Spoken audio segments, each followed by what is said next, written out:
اور آپ کا ایک اصول یہ تھا کہ آپ کسی بھی اپنے رشتہ دار کو کوئی عہدہ اور اختیار نہیں دیتے تھے۔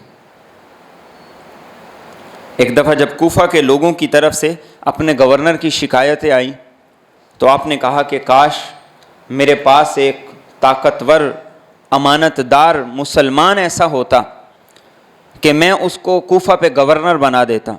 تو ایک شخص نے کہا کہ امیر المومنین، میں ایک آدمی آپ کو بتاتا ہوں جو آپ کی شرائط پہ پورا بھی اترتا ہے اور وہ انداز حکمرانی کو بھی جانتا ہے۔ حضرت عمر رضی اللہ تعالیٰ عنہ نے کہا کہ بتاؤ وہ کون ہے؟ تو اس نے کہا کہ وہ آپ کا بیٹا عبداللہ بن عمر ہے، آپ اسے کوفہ کا گورنر بنا دیں۔ تو عمر بن خطاب رضی اللہ تعالیٰ عنہ نے فرمایا اللہ تیرا ناز کرے، میں نے کبھی بھی اس چیز کا دل میں سوچا بھی نہیں ہے۔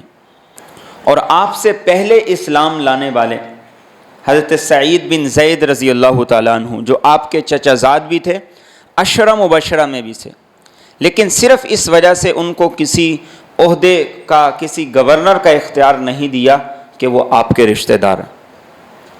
اور آپ یہ فرمایا کرتے تھے جو کسی کو صرف اپنے تعلق کی وجہ سے اور اپنی رشتہ داری کی وجہ سے کوئی عہدہ اور اختیار دے دے تو اس نے اللہ اور اس کے رسول سے خیانت کی ہے۔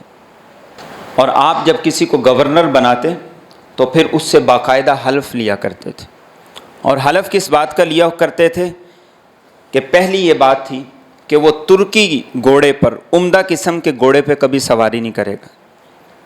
ایک شرط یہ ہوتی تھی کہ وہ اپنے گھر کے باہر کوئی دربان اور کوئی سپاہی نہیں رکھے گا جو جس وقت چاہے ملاقات کے لیے آئے اور اپنی شکایت پیش کرے۔ ایک شرط یہ ہوتی تھی کہ باریک کپڑا نہیں پہنو گے، عمدہ لباس نہیں پہنو گے۔ اور ایک چوتھی شرط یہ ہوتی تھی کہ اعلیٰ درجے کی غذا نہیں کھاؤ گے، چھنا ہوا آٹا نہیں کھاؤ گے۔ یہ شرائط آپ لکھواتے، حلف لیتے اور اس کے بعد آپ گورنر مقرر کرتے۔ آج ہم ایک بات سنتے ہیں کہ کسی کو اگر کوئی عہدہ ملا ہے، اختیار ملا ہے تو وہ اپنے اثاثوں کی تفصیل جمع کرائے۔ یہ سنت سب سے پہلے عمر بن خطاب رضی اللہ تعالیٰ عنہ نے جاری کی تھی۔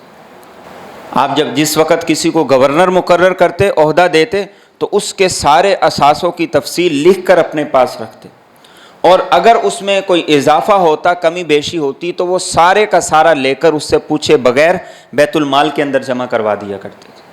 اور ایک شرط آپ کی یہ ہوتی تھی کہ جس نے کوئی عہدہ لینا ہے، اختیار لینا ہے، تو پھر وہ تجارت نہیں کر سکتا، کاروبار نہیں کر سکتا، اس لیے کہ وہ تجارت اور کاروبار کے اندر اپنا اثر و رسوخ استعمال کرے گا، اپنے عہدے اور اختیارات کا ناجائز فائدہ لے گا۔